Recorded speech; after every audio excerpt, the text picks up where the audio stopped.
Şöyle söyleyeyim, aslında bu doğru bilinen bir yanlış. Aslında güneş gözlüğü hem yaz hem kış kullanılır. Sadece yazın kullanılmaz. Gözümüzün UV korumalısı çok önemli bu konuda. Ultraviyole ışınlarına karşı çok iyi bir şekilde iyi bir gözlük, güneş gözlüğü, iyi bir cam kullanmamız gerekiyor. O sebepten dolayı yaz kış kullanmak gerekiyor. Kışın da aynı şekilde yansımaları azaltması için bunu kullanmamız şart.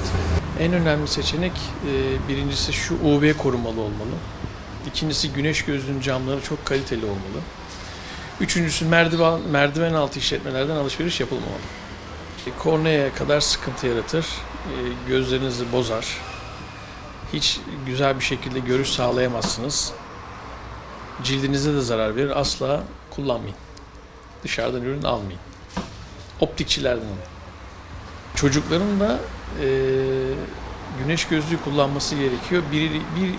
1 ile 2 yaşına itibaren başlamasını gerektiğini düşünüyorum. Çünkü zararlı ışınlar onlara da zarar verebilir. Gözümüzü göremediğimiz ışınlar da olsun, güneş ışınları da olsun. O sebepten dolayı onların da kullanması şart.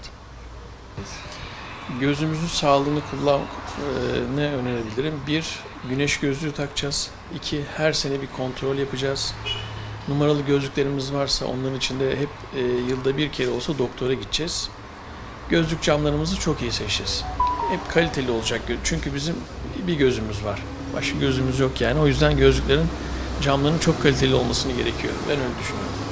Eklemek istediğim şey şu: internet ortamından, merdiven altı işletmelerden asla ve kata gözlük almayın. Optikçilerden alın. Esnaflardan alın. Güneş gözlüklerinizi, optiklerinizi hepsini oradan alın. Dışarıdan almayın.